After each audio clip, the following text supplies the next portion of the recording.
The Smile Foundation did a study where it found out that 56% of the students did not have smartphones. The entire set was 42,000, so 42,000 students were called and they were asked whether they had a smartphone or no. So again, 56%. Let's divide that 56%.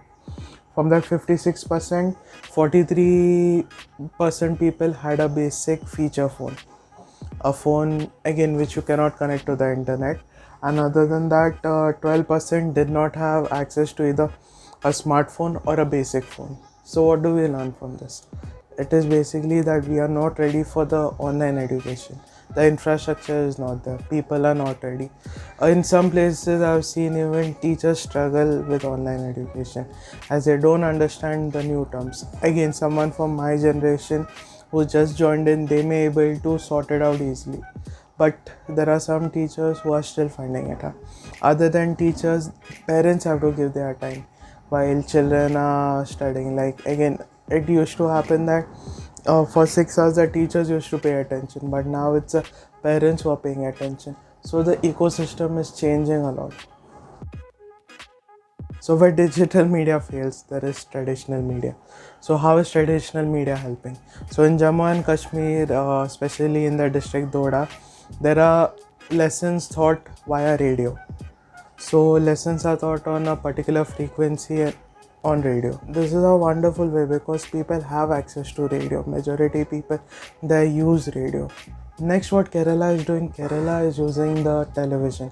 So there is one dedicated channel where it from, I guess, for class 1 to 12 from 8:30 to 5:30 on weekdays, it teaches them. So there is a particular channel, it is known as First Bell.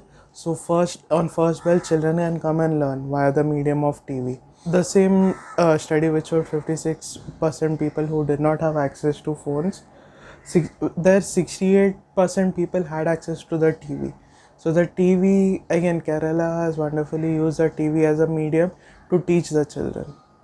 Other than the TV, the newspaper and other forms of media can also be used to teach. Again, me coming from a digital background, uh, what we used to think is traditional media would go extinct at some point of time, and again everything would move to digital. But looking at what's happening, it is, I feel that traditional media will coexist with digital media. At least after the pandemic, the way they are using it, it is very interesting. If your state is doing something amazing, like something similar, something different, using traditional media to teach children, maybe using newspapers, maybe using billboards, do send us a comment, do send us a link. We would love to see it. Probably I'll post it in my next video. Other than that, finally, this is one simple case study which I wanted to show. Hope you all will like it. It is what another country, while facing a problem with books, they did not have books. So what they did to solve that problem, using only smartphones, not smartphones, using only feature phones. Thank you so much. For Philippine public schools, textbooks have become a burden. Sa laki na sa dami ng mga libro, nadideform tuloy physically ang mga bata. Pagdating sa school, pagod na sila. Kumain nila, hindi na nag-work. But while developed countries have solved this problem through tablets and e-readers, for these families, even the cheapest models cost more than their whole monthly income. In fact, the only gadgets most of them own are old analog mobile phones used mainly for texting. Then we realized, what if we could use these millions of old phones to create a new brand of textbook? Smart, the country's largest telecom, took its mission to make text light and easy further than ever, as we introduced Smart Textbooks. Over 6 months, we collaborated with respected textbook publishers to condense official school texts, from in-class lesson guides to homework exercises, into 160-character text messages. Smart then programmed these texts into the inboxes of thousands of inactive surplus SIM cards, which were then repackaged into new Smart Textbooks. We launched them in partner schools that needed it most, where the simple and in fact low-tech solution made a profound, sustainable impact. It turned even the oldest phones into a new kind of e-reader, and old SIM cards into a new brand of textbook. So less effort was spent carrying and storing books, and far more effort learning from them.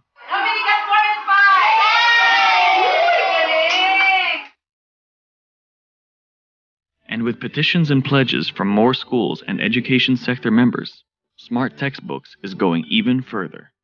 With plans already underway for more subjects and grade levels, kits so schools themselves can reproduce smart textbooks for free, and best of all, a rollout across the entire Philippines. Well, we always like to be at the cutting edge of an innovation, particularly relevant innovation. I want to see how this thing moves forward. Balang araw, mabibigyan natin sila lahat ng tablets. Pero sa ngayon, dapat simulan natin. Ito, pinaka-perfect na simula itong proyekto na Smart ito. Pag ganito na po yung workbook namin, hindi na po ako mabibigatan. Fulfilling Smart's mission to make every kind of text light and easy for all.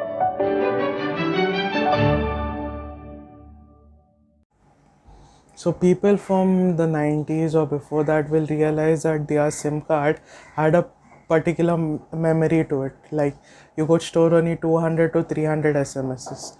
So the same technology was used to send children notes. So again, that 200, 300, 500 messaging space, in that you could have saved notes and you could have sent it to children. So again, there are a lot of innovative things happening across the world. If a particular thing comes by you, you can send me the link.